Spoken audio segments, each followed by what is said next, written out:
Avon news में आप सभी दर्शकों का स्वागत है। मैं आपके साथ Ilyas Badeghar. Happy new year programme first time in Bijapur. Sapphire Events team आपके लिए लाई है शहर बीजापुर में पहली बार। सभी एज ग्रुप को मद्देनजर रखते हुए happy new year programme with full entertainment. New year के स्वागत के लिए हो जाएं तैयार।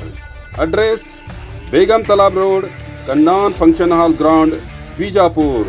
Contact Rahman digital studio 9008770082, AS digital 8861636211, Mohammed Yasin 7899278700, RMD auto consultant 6362902311 और श्रेयस जे 9110433952 से संपर्क करें। Thank you. देवर हिप्परगी में कार्तिक उत्सव कार्यक्रम। बीजापुर जिला देवर हिप्परगी तालुका के अवगेश्वर तपोधाम में कार्तिक उत्सव कार्यक्रम का आयोजन किया गया। इस कार्यक्रम की अध्यक्षता कलकेरी हिरेमठ श्री सिद्धराम शिवाचार्य ने की। इस कार्यक्रम के मुख्य अतिथि कांग्रेस नेता और डॉक्टर प्रभु गौड़ा ने की। इस अवसर पर अष्टमठ के स्वामी जी, भक्त और कई लोग मौजूद थे।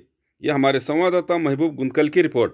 ಭಕ್ತಿಯಿಂದ ಏನು ಸೇವಾ ಮಾಡ್ತಾರಲ್ಲ ಆ ಮನಸ್ಥಿತಿ, ಅವರಲ್ಲಿರುವಂಥ ಪರಿಶ್ರಮ ಏನೈತಿ ಅದು ಯಾವತ್ತೂ ಕೂಡ ಯಾವ ಸ್ಥಾನವನ್ನು ಬಯಸಲ್ಲ. ಯಾವುದೇ ಒಂದು ಶಾಲು ಮಾಲೆಯನ್ನು ಬಯಸದೆ ಒಂದು ಭಕ್ತಿ ಅನ್ನುವಂಥ ಭಾಗ್ಯವನ್ನು ಬಯಸುವಂಥ ಮನಸ್ಥಿತಿ ಇರುವಂತಹ ಭಕ್ತರೇ ಈ ಶ್ರೀಮಠದ ಭಕ್ತರು ಅನ್ನುವಂಥ ಭಾವದಿಂದ ಈ ವಿಷಯವನ್ನು ಹೇಳಬೇಕಾಗ್ತದೆ. ಸುಮಾರು ದಿನಗಳಿಂದ ಈ ಎಲ್ಲ ಮಠದ ಆವರಣವನ್ನು ಸ್ವಚ್ಛತೆ ಮಾಡಿಸಿ ತಿಂಗಳಾನುಗಟ್ಟಲೆ ಎಲ್ಲರಿಗೆ ಫೋನ್ ಮಾಡಿ ಹೇಳಿ ಮಾಡಿ ಒಳಗೇನು ಅನಿಸ್ತದೆ, ಯಾಕೆ ಕಾರ್ಯಕ್ರಮ ಮಾಡ್ತೀವಪ್ಪ ಅಂಥೇಳಿ. ಯಾಕಂತಂದರೆ ಎಲ್ಲರೂ ಕೂಡ ಸ್ಪಂದನೆಯನ್ನು ಮಾಡಿದಾಗ ಮಾತ್ರ ಕಾರ್ಯಕ್ರಮಗಳು ಸರಿಯಾಗಿ ಒಂದು ವ್ಯವಸ್ಥೆ ಒಳಗೆ ಮಾಡ್ಕೊಂಡು ಹೋಗ್ಲಿಕ್ಕೆ ಸಾಧ್ಯ ಅದ. ಒಬ್ಬ ಸ್ವಾಮಿಗಳೇ ಎಲ್ಲರಿಗೂ ಫೋನ್ ಮಾಡೋದಾಗಲಿ ಎಲ್ಲವನ್ನೂ ಕೂಡ ಅವರೇ ಮಾಡಬೇಕನ್ನುವಂತಹ ಮನಸ್ಥಿತಿ ಒಳಗೆ ಭಕ್ತರಲ್ಲಿ ಅದು ಯಾವತ್ತೂ ಬರಬಾರ್ದು.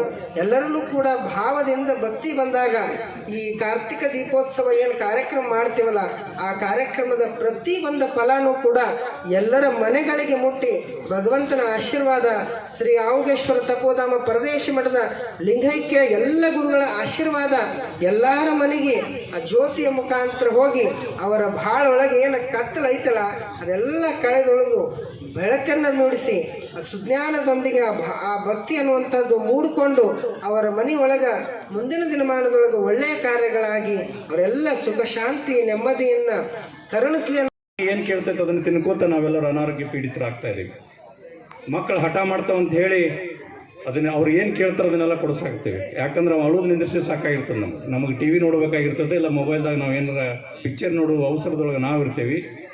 ಮಗ ಬಂದು ಏನಾರ ಹಠ ಮಾಡೋಕತ್ತಂದ್ರೆ ಏನು ಬೇಕು ನಿನಗೆ ಅಂತ ಕೇಳೋದು, ಇಲ್ಲ ನನಗೆ ಚಾಕ್ಲೇಟ್ ಬೇಕು, ಇಲ್ಲ ಐಸ್ ಕ್ರೀಮ್ ಬೇಕು, ನಾನು ಬೇಕರಿಗೆ ಹೋಗಿ ಕೇಕ್ ತಿಂದು ಬರ್ತೀನಿ ಅಂತ ಅಂದ್ಕೊಳ್ಳಿ ಒಂದು 10 ರೂಪಾಯಿ ಕೊಟ್ಟು ಕಳಿಸ್ಬೋದು. ತಮಗೆಲ್ಲ ಆಶ್ಚರ್ಯ ಅನಿಸ್ಬೋದು. ಇದೇ ಒಂದು ತಿಂಗಳ ಹಿಂದೆ ಒಂದು ಪ್ರತಿಷ್ಠಿತ ಇಂಗ್ಲೀಷ್ ಪೇಪರಲ್ಲಿ ಒಂದು ಆರ್ಟಿಕಲ್ ಬಂದಿತ್ತು. ಈಗೇನು ಲಿವರ್ ಡ್ಯಾಮೇಜ್ ಆಗಿ ಲಿವರ್ ಟ್ರಾನ್ಸ್ಪ್ಲಾಂಟ್ ಏನು ಮಾಡ್ಕೊಳತ್ತಾರಲ್ಲ ಅದು ಕೇವಲ ಕುಡುಕರಿಂದ ಆಗ್ತಾ ಇಲ್ಲ. ಜಾಸ್ತಿ ಯಾರಿಗೆ ಆಗ್ತದೆ ತೊಂದರೆ ಅಂತಂದ್ರೆ ಯಾರು ಬೇಕರಿ ಐಟಮ್ಸ್ ಜಾಸ್ತಿ ತಿಂತಿರ್ತಾರೆ ಅವ್ರಿಗೆ ಲಿವರ್ ಹಾಳಾಗತ್ತದ. ಅದಕ್ಕೆ ಅವೇನು ಬಿಡ್ರಿ, ಬೇಕರಿಯಾಗಿ ಹೋಗಿ ಬರೀ ಅವ ಕೇಕ ಇದು ಅಷ್ಟೇ ತಿಂತಾನೆ, ದೇಹಕ್ಕೆ ಒಳ್ಳೇದಂತ ನೀವು ಅಂದ್ಕೊಂಡಿದ್ರೆ ಅದು ದೊಡ್ಡ ತಪ್ಪು. ಸಿಹಿ ಅನ್ನೋದು ಬಹಳ ಸುಮಾರು, ಬಹಳಷ್ಟು ಸಂಭ್ರಮಾಚರಣೆಗಳನ್ನು ನಾವು ಸಿಹಿ ತಿಂದು ಸಂಭ್ರಮ ಮಾಡ್ತೇವೆ. ಮೊದಲೆಲ್ಲ ಹೆಂಗಿತ್ತಪ್ಪ ಅಂತಂದ್ರೆ ಸಂಭ್ರಮಾಚರಣೆ ಮಾಡ್ತಿದ್ದೀವಿ, ಅದು ತಿಂಗಳ 2 ತಿಂಗಳ ವರ್ಷಕ್ಕೊಂದ್ಸಲ ಸಂಭ್ರಮಾಚರಣೆಗಳು ಬರ್ತಿದ್ವು. ಈಗ ಹೆಂಗಾಗಿದಪ್ಪ ಅಂತಂದ್ರೆ ಜನಸಂಖ್ಯೆ ಇಷ್ಟು ಜಾಸ್ತಿ ಆಗಿಬಿಟ್ಟದೆ. ಒಂದು ದಿವಸಕ್ಕೆ 100 ಮದುವೆ ಆಗ್ತವೆ, 100 ತೊಟ್ಲ ಕಾರ್ಯಕ್ರಮ ಆಗ್ತವೆ, 100 ಕುಬುಸ್ ಆಗ್ತವೆ. तो और खबरों के लिए देखते रहिए Avon news channel, the face of trust.